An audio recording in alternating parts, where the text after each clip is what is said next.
Katika mji mdogo wa Umokoro waliishi dada wawili, Obianju na Chisem. Hawakuwa aina ya wasichana ambao watu walipendezwa au kusifiwa. Kwa kweli, wanakijiji wengi hawakuwahi hata kuwaita kwa majina yao. Walijulikana tu kama wasichana hao wawili wabaya. Obinju, mkubwa zaidi, alikuwa mrefu na mwenye mifupa na ngozi iliyotiwa giza kwa miaka mingi ya kutembea chini ya jua.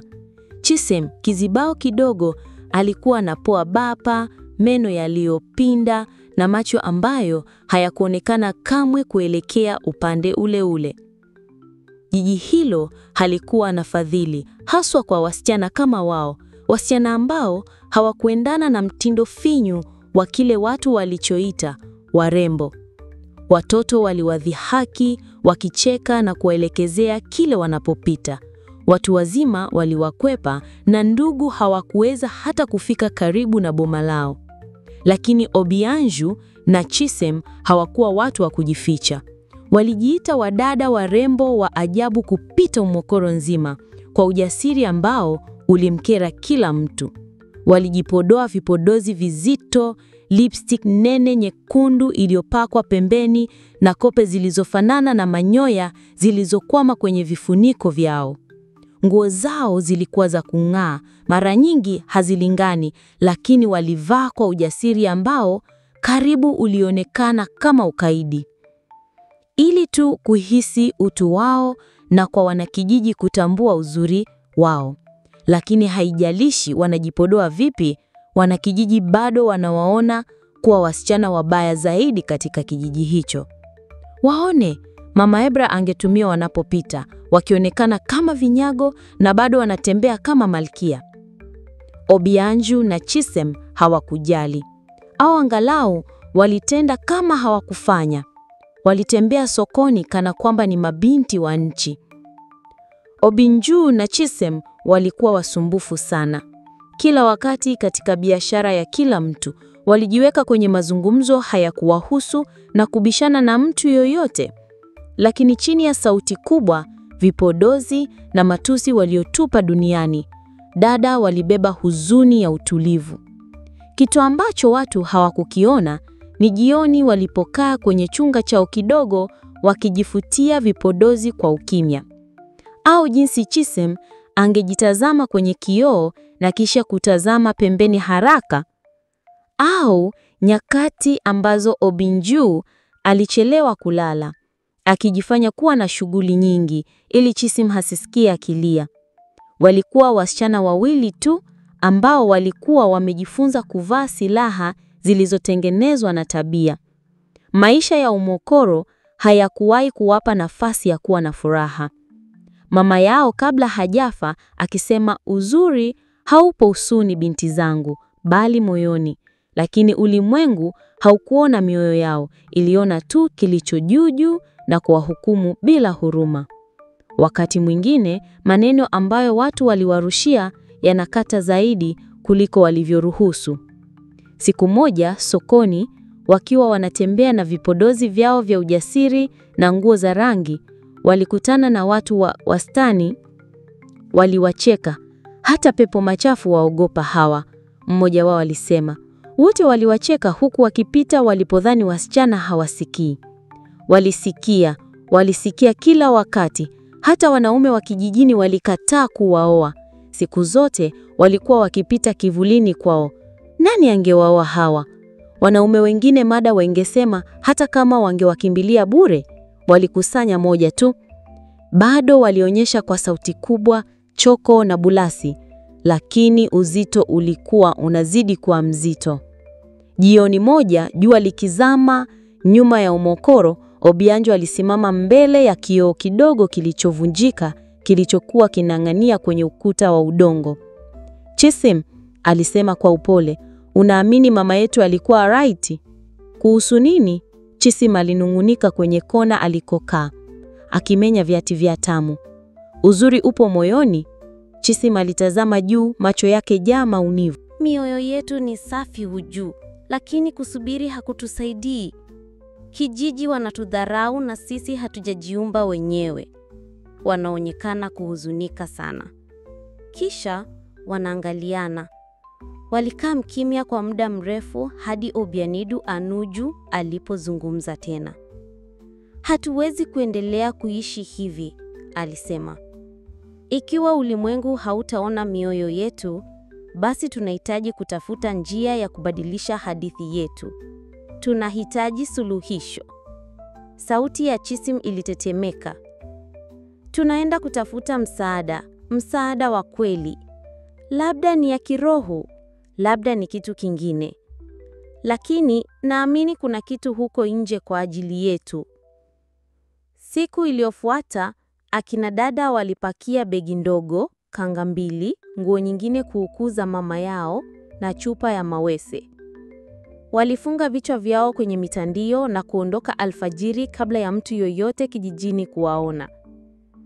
Walikuwa wakielekea Thioka, kijiji tulivu cha mbali kinachojulikana kwa mto wake wa ajabu na mwanamke mzee ambaye watu walisema angeweza kuona ndani ya nafsi. Wengine walisema alikuwa nabii mke. Wengine walisema alikuwa mwanamke mwenda wazimu. Lakini wote walikubali kwamba aliwahi kumsaidia mtu aliyekuwa na mguu uliopinda kutembea tena. Na kama angeweza kufanya hivyo, labda angeweza kuwasaidia pia. Safari yao ilikuwa ndefu. Walitembea kwenye vijia vinene vya msituni, wakavuka mito zaidi, walilala kwenye benchi za mianzi kwenye misombo ya wageni. Walikabiliwa na machozi, matusi na hata fadhili ambazo ziliwashtua. Lakini waliendelea kusonga mbele. Si kwa sababu waliamini kutamaniwa kuonekana, kukata tamaa ya kuwa mali, kukata tamaa ya kutokuwa tena wahalifu wa umkoro. Na walipokaribia njia nyembamba iliyokuwa ikielekea Thioka, upepo ulivuma kupitia miti kana kwamba ulijua dada hao wa ajabu wanakuja. Hawakujua watapata nini, lakini tayari walikuwa wamefanya uamuzi muhimu zaidi ya maisha yao. Kuacha kuvumilia na kuanza kubadilika. Safari ya kwenda Thioka ilikuwa imewachukua siku 2 kamili. Slippers zao zilikuwa kitu kimoja, miguu ikiwa na malengelenge na vuti, lakini Obianidu na Chisim hawakusimama hadi walipofika kwenye ukingo wa kijiji ambacho miti ilikuwa mrefu na hewa ilihisi nene ya ajabu, kama iliyobeba siri. Walikuta kibanda cha kikongwaga kama kilivyoelezewa. Nyumba ya mtindo wa duara yenye alama nyeupe ukutani na mimea iliyokaushwa ikining'inia kwenye dari kama popo wanaolala. Moshi ulisikika kutoka kwa moto mdogo kituoni. Na hapo alikaa ameinama kwa kila mmoja, ngozi ikiwa imekunjamana kama maganda ya oderium, macho yote mawili yakiwa yamechomoka na kukodoa. Alitazama juu walipokaribia, na kabla hawajamsalimia, alisema kwa upole, "Nimekuwa nikiwatarajia." Obianidu na Chisim walitazamana haraka. Yule mzee hakuwauza waeleze kwa nini walikuja. Aliwaingiza tu ndani, akawapa maji ya kunywa na akawapa rostadium na mafuta ya mawese. Hatimaye walipozungumza, wakimwaga uchungu wao, fedheha yao na tamaa yao ya mabadiliko, alisikiliza kimya kimya. Hakuna hukumu, hakuna mshangao, ni utulivu tu. "Ninaelewa uchungu wako," aliendelea, sauti yake ya upole. "Lakini ukatili wa ulimwengu hauelezi thamani yako. Umekuja kwangu kwa ajili ya mabadiliko. Lakini nakwambia, rudini nyuma. Jikubali. Kitu kikubwa kwetu ninyi wawili katika rangi ya umkoro. Mustakabali wenu umefungwa na kijiji kicho. Usikiharibu kwa kufuata aina mbaya ya mabadiliko." Chisim alikunja fusa. "Lakini tumechoka. Tumechoka kujifanya, tumechoka kupigana, tumechoka kudhihakiwa." Mwanamke alitabasamu kwa huzuni. Najua mtoto wangu, lakini sio vita vyote vinakusudiwa kupiganwa na nguvu. Vingine vinahitaji subira, imani na hekima. Obianidu alisimama taratibu. Kwa hivyo, hautatusaidia? Walitembea kimya, kila hatua nzito kuliko ya limwesho. Barabara ya kurudi Umukoro ilihisi baridi kwa njia nyingine. Anga ilionekana nyepesi, hakukuwa na msisimko katika kurudi kwao, isipokuwa changanyiko na tamaa. Na walipokaribia njia nyembamba iliyokuwa ikielekea Thioka, jambo chingine ndani yao lilijipinda. Kelele za soko zilirudi, matusi yalirudi. Hakukuwa na kitu kilichobadilika. Kwa hivyo, walifanya uamuzi. Hawakumsikiliza yule mzee. Wangebadilisha miguu yao kwa msaada au bila msaada wake. Jioni hiyo, Obianidu na Chizim waliketi chumbani mwao, wakiwaza kuhusu nini cha kufanya baadaye. Tutakuwa zaidi ya uwezo wa kijiji hiki, Obianidu alisema, macho yake yakiwaka kwa dhamira. Ikiwa hawatatukubali, watatutazama tukiinuka. Na kutoka siku hiyo, akina dada wa kitambo walianza kuunda mpango. Mpango ambao ungetikisa rangi ya Umu hadi kiini chake. Mpango ambao mfupa wa maumivu ungeweka kitu isiyosahaulika. Usiku huo, barabara ya kawaida kwa mbali na mvua iligonga kwa upole kwenye palao la zinki. Chizim aliketi amejifunika kanga kuu ya mama yao, macho yake yakiwa mbali. Ojuni, alisema kimya kimya. Unakumbuka hadithi ambayo mama alikuwa akituambia kuhusu mto wa uzuri? Obianidu aligeuka kutoka kwa moto mdogo wa mkaa waliotumia kupasha moto. Ile aliyosema ilikuwa imefichula ndani kabisa ya msitu. Mahali ambapo watu wangeenda, wangetazama ndani ya maji na kutoka wakiwa wamegeuzwa. Chizim alitikisa kichwa. Alikuwa akisema uzuri wa kweli hutoka ndani, lakini wakati mwingine hata asili hutoa mkono wa kusaidia. Nilidhani ni hadithi tu ya kulala, lakini vipi ikiwa sivyo? Macho ya Obianidu yaliganda. Matumaini hafifu yalitanda kifuani mwake. Unafikiri ni kweli? Chizim alikaa sawa. Sijui, lakini mama hakuwa mtu wa kusema uongo. Na kila mara alisema kuwa mtu haufanyi kazi kwa watu wenye mioyo mibaya.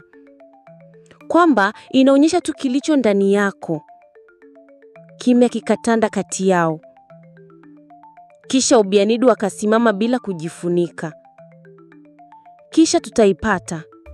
Ikiwa ipo, tutaipata. Ikiwa inamaanisha kutembea kupitia msitu, kuvuka mito, kulala kwenye miti, sijali. Hatubaki hapa kuoza kwa aibu na matusi. Asubuhi iliyofuata, kabla ya jua kuchomoza kabisa, walipakia tena. Mara hii hawakumwambia mtu yoyote. Hata jirani mdadisi Mama Kechi, ambaye kila mara alichungulia dirishani kama mjuzi. Walifuata njia ya zamani ya msitu ambayo mama yao alikuwa akiizungumzia katika hadithi zake. Ile iliongoza zaidi ya vilima, ilipita miti ya miembe iliyokuwa karibu na mkondo wa kijiji. Siku nyingi walitembea kwa kila hatua, huku minong'ono za sauti ya mama yao ikijirudia kichwani. Mto wa uzuri unaonyesha ubinafsi wako wa kweli. Lakini ni wale tu wanaotembea kwa uchungu na usafi watapata. Na hivyo, kwa miguu laini na mikono yenye malengelo, Obianidu na Chizim walisukuma mbele kupitia dhuruma za mvua na jua kali, wakivutwa na ndoto ya kusimama mbele ya mto huo wa ajabu. Mto ambao hatimaye ungeweza kutafakari walikuwa ndani kwa ndani, wenye nguvu, wenye kandili, jasiri. Hawakujua ni wapi hasa. Hawakujua kama ilikuwa kweli. Lakini tumaini lilikuwa jambo ngumu sana. Na wale dada wa kitambo walikuwa wamebaki kuamini vya kutosha. Walidhamiria. Kwa sababu, ikiwa ulimwengu ungekata kuiona uzuri wao, basi wangesafiri hadi miisho ya dunia ili kujionyesha. Wiki zilipita. Kisha miezi. Umokoro ilinyamaza kwa namna ilivyokuwa hapo Ndavu. Mwanzo, wanakijiji walicheka, wale wasichana wabaya hawaonekani tena. Labda wanatafuta kijiji kingine kuwasumbua. Lakini kadri zidiku zilivyokwenda na hali ya market ikagua tili bila sauti kali ya mkasamango wa Chizim na Obianidu au wakati wa Kintenji, hakuna aliyejua kitu kuhusu wao. Obianidu na Chizim hawakurudi tena na hakuna aliyesikia kuhusu hao dada mashuhuri tena.